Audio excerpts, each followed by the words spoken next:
Le drapeau de l'État islamique ne flotte plus dans le ciel de Barouz. Son dernier fief a été pris par les forces démocratiques syriennes fin mars. Avec la défaite militaire de l'EI dans la zone irako-syrienne, ce sont maintenant des centaines de familles de djihadistes qui se retrouvent parquées dans des camps administrés par les unités kurdes, comme ici à Roj. Avec une question, que faire de ces femmes et de ces enfants dont certains ont la nationalité française? Pour Paris, le sujet est explosif. Si les hommes qui ont combattu n'ont pas vocation à être rapatriés, les autorités affirment qu'elles traitent les dossiers de leur famille au cas par cas. Un attentisme en contradiction avec la Convention internationale des droits de l'enfant, pourtant ratifiée par l'ensemble des pays européens.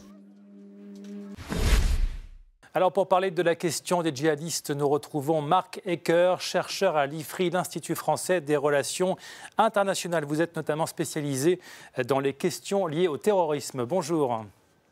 Bonjour. Alors avec la fin annoncée de l'État islamique en Syrie, se pose aujourd'hui la question du retour des djihadistes européens et de leurs familles. Et on sait que c'est une question qui embarrasse les pays de l'Union européenne.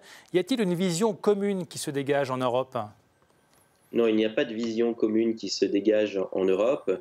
Et ce qu'on voit, c'est que tant au niveau de Bruxelles, où on a dit que les institutions européennes ne pouvaient pas vraiment avoir un rôle d'harmonisation, qu'au niveau des différents États, il n'y a effectivement pas de position commune. Ceci étant, il y a eu une directive tout de même en 2017 qui donnait quelques grandes lignes, en particulier sur le fait qu'il fallait pouvoir pénaliser, criminaliser le fait de rejoindre une organisation terroriste en zone syro-irakienne. Alors quelle est la position de la France, par exemple ?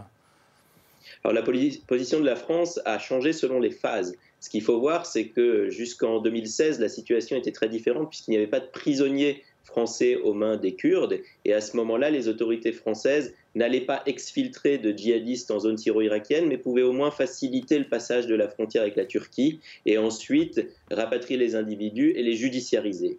Depuis lors, la situation est différente puisque un certain nombre de Français sont prisonniers aux mains des forces kurdes et ce qui a été dit par les autorités au fil du temps, c'est que la situation serait étudiée au cas par cas, que les hommes adultes ne rentreraient pas et que les femmes, elles, pourraient rentrer uniquement selon certaines conditions et les enfants, dans la mesure du possible, eux, seront rapatriés. Alors ces djihadistes européens, est-ce qu'on sait combien ils sont aujourd'hui à être encore en Syrie et en Irak et combien d'entre eux sont détenus ? Alors, il est très difficile d'avoir des chiffres précis, même pour ce qui est des Français. Et une des raisons de cette difficulté, c'est l'attrition au combat.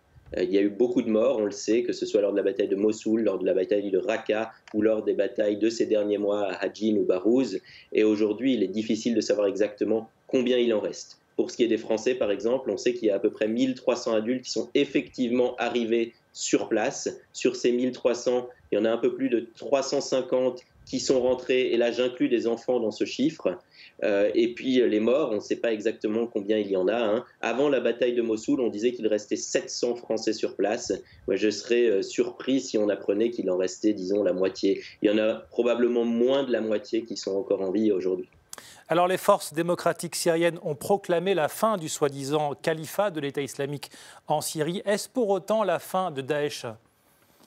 Non, ce n'est pas la fin de Daesh. Daesh a subi un coup très dur avec l'effondrement du califat en zone syro-irakienne. Mais ce qu'il faut voir, c'est que cette organisation s'est conçue dès le départ comme une organisation mondiale, ouvrant des provinces, des wilayas dans différentes zones. Et certaines de ces wilayas sont encore très actives. Et on le voit d'ailleurs dans les statistiques produites ces derniers jours, dans la propagande de Daesh, qui insiste sur le fait que l'organisation reste active dans des zones, par exemple, comme l'Afghanistan, comme le Yémen, comme le Sinaï. Donc on voit que cette organisation n'est pas défaite, elle a subi un coup très dur. Et puis ce qu'il faut voir aussi, c'est que d'autres organisations djihadistes sont encore présentes, et notamment Al-Qaïda. Donc la menace terroriste en Europe, notamment, est loin d'avoir disparu. La menace terroriste en Europe n'a pas disparu.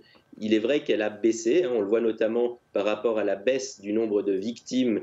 On voit par exemple pour ce qui est de la France qu'il y a eu 238 morts de 2015, début 2015 à juillet 2016. Et de août 2016 à aujourd'hui, il y a eu 13 victimes supplémentaires. Donc on voit une baisse très nette. Pour ce qui est de l'Europe, l'attentat le plus meurtrier de l'année de 2018, c'est l'attentat de Strasbourg qui a fait 5 morts. Donc on voit qu'on est très loin des gros attentats de l'année 2016. Ceci étant, la menace est toujours là et l'accalmie est sans doute liée aussi au fait que bon nombre de djihadistes sont aujourd'hui en prison, mais ces djihadistes vont sortir un jour.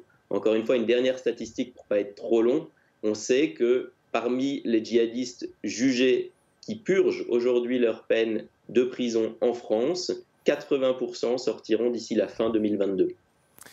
Une dernière question, le retrait des troupes américaines de Syrie ne risque-t-il pas d'aggraver la situation ? Le retrait des troupes américaines de Syrie, lorsqu'il a été annoncé par Donald Trump, a provoqué un certain vent de panique, puisque justement on anticipait des difficultés très élevées du fait notamment que les Kurdes ne pourraient pas eux-mêmes gérer tous ces djihadistes. Et c'est une des raisons pour lesquelles Donald Trump a finalement annoncé qu'il y aurait 200, peut-être un petit peu plus, on verra, 200 militaires américains qui resteraient finalement sur place. Et la vocation de ces militaires, c'est justement d'éviter que la situation ne dégénère totalement. Merci beaucoup Marc Ecker. Je rappelle que vous êtes chercheur à l'IFRI, l'Institut français des relations internationales. Merci beaucoup. Merci à vous.